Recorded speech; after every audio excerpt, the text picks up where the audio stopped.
Okay, so this video focuses on the importance of Jesus' resurrection, about what happened to Jesus' resurrection, as well as Jesus' ascension. So, let's get straight into it. Jesus' resurrection. Now, if you have to describe what happened at the resurrection of Jesus, that you've got to remember that it happened on the day after the Sabbath, okay? So, when the Sabbath was over, Mary Magdalene and Mary, the mother of James, went to anoint Jesus early in the morning. Now, Jews wouldn't have been allowed, okay? As you know, Jews wouldn't have been allowed to go and to do work on the Sabbath, all right? So, they had to wait till the Sabbath was over. So, they go to see Jesus. Now, when they get there, the stone of the tomb had been rolled back, all right?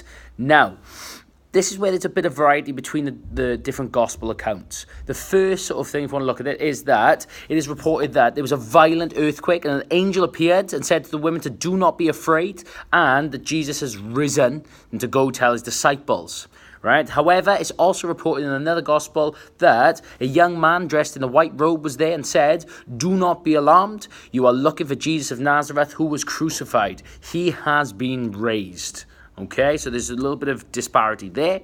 The women then, was called, ran to tell the disciples, all right, and you can go just and leave it there. But also in another gospel, all right, it says that they were suddenly met by Jesus, who told them to not be afraid.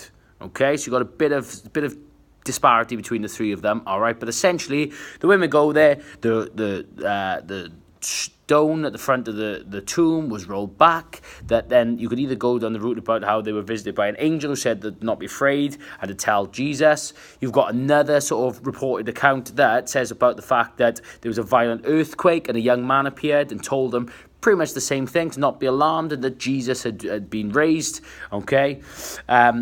The final thing we want to finish on is the impact that this had on the guards.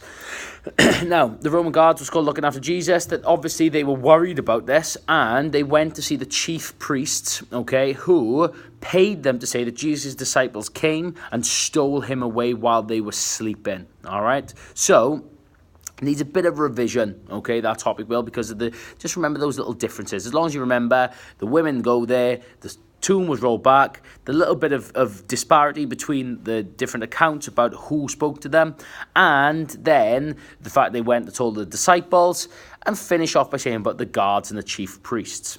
Now, the reason why it's important, same as always, it confirmed Jesus as the Messiah. This is because it was called the Old Testament prophesied that Jesus, it was called that the Messiah would rise from the dead, which is what Jesus did. The impact of this, it confirms he was the Son of God. Now, another reason why it was important is that it shows the omnipotence of God, shows he's all-powerful. Why? Because Jesus was raised from the dead. The impact of this, if we believe that God is all-powerful, it means that anything is possible with God. It's called the third reason why it's important is that it gives us all hope of an afterlife. Okay? Now, the reason for this is because Catholics hope that just like Jesus was raised from the dead, that they too will be raised in heaven with God. The impact of this is that they try and ensure they lead a good Christian life. They carry out God's plan. And therefore, then they'll be able to get into heaven. Now, the final sort of one is looking at the fact that Jesus' resurrection is important as it helps to reinforce the idea that those who show true faith and service to God will be rewarded. And this is because Jesus, when he carried out God's plan in his life, even when he was crucified, he remained faithful to God. And he was rewarded for it. He was raised from the dead. The impact of this is the same as what I've just said, is that it motivates us to be good Catholics in order for us to be rewarded, but our reward will be to go to heaven with God. If you get asked this as if you get asked to answer this as an evaluation question about whether it's important or it's hard to believe, right, then the alternative side to this is that you can argue that Jesus' death was more important or that his birth was more important. The issues with regards to his resurrection is the lack of evidence or the fact that there's a bit of disparity between the gospel accounts, all right, about who gave them the message, all right, so you can talk about that. Now, if you get asked about Jesus' ascension, all right, so this is obviously after Jesus' resurrection, he was raised into heaven. So, where did it take place? Well, Jesus, okay, led the disciples out of the vicinity of Bethany, okay? Vicinity essentially means area, all right? Now, whilst he was there, he told his disciples that they must go and evangelize. When he said, go into all the world and preach the gospel to all creation. Now, he gave us a lot of other sort of things as well. He said that his believers would be able to baptize, cast out demons, speak with new tongues, heal others. All right. Now, some of the things he said, they were quite literal. All right. That at Pentecost, that the disciples would be given the gift of tongues. All right. And the same thing with baptize. Okay. Just as sort of John the Baptist did, if you want, that they were going to baptize and help to build the church with a capital C to get more people to come.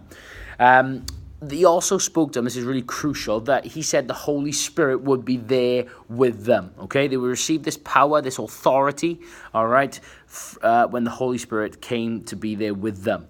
Now, at this point, don't forget to say it, that Jesus ascended into heaven and sat at the right-hand side of God, fulfilling Old Testament prophecy, okay? That is what they said that the Messiah would do.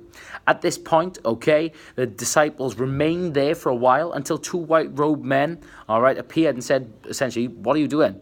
All right, men of Galilee, they said, why are you standing here staring into heaven? Jesus has been taken from you into heaven, but someday he will return from heaven in the same way you saw him go. Now, if you get asked to explain the importance of Jesus' ascension, all right, guess what?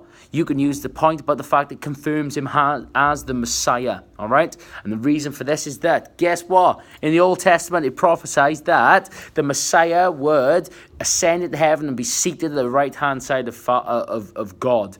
The impact of this on the lives of Catholics, it confirms him as the Son of God, his importance, etc., etc. All the same stuff we've spoken about throughout these videos. The second reason why it's important is the fact that it was the beginning of the church, the people, the beginning of Christianity, if you want, all right? Now, this is because Jesus handed his authority onto the disciples to go and build the early church. Now, he literally did mean build churches, okay? But he was more importantly referring to the people, growing the size of his followers, the church. So the impact of this is that it helps us to understand the importance of the disciples, the teachings of St. Peter and St. Paul, but also about our responsibility to go and evangelize and build, right? Continue to build the church. The next one is that it was the beginning of the time that the Holy Spirit was going to be on earth, all right? So this is because he was promised to the disciples to be there to guide them, okay, to help them to lead a good life. So the impact of this, all right, the reason why this is important to Catholics is that we too can receive the gifts of the Holy Spirit in confirmation, but also know that the Holy Spirit is there to guide us in our lives. Finally, okay, the final thing is that right at the very end, okay, and I should have said this before when I was talking about the describe question, all right, that right at the very end, Jesus, it was called that, the two white-robed men who appeared, the final line they said to them is that Jesus has been taken from you in heaven, but someday he will return in the same way you saw him go, that Jesus is coming back. So the last thing that we're reminded of is final judgment, okay? And it's that quotation that you would use. Therefore, the impact of this is that it motivates Catholics to make sure that they lead a good Christian life. They say sorry for their sins so that when Jesus does return, that when they are finally judged, they can go to heaven for eternity. Now, this could come up as an evaluation question. If it does, then please just focus on the other events in Jesus' life, okay? Being more important. Talk about his teachings. Talk about his actions. Talk about the things he did, okay? That is what I want you to do. You could also use the argument with a lack of evidence, but I think pointing to more important events in Jesus' life is far better. And that concludes the video. Many thanks.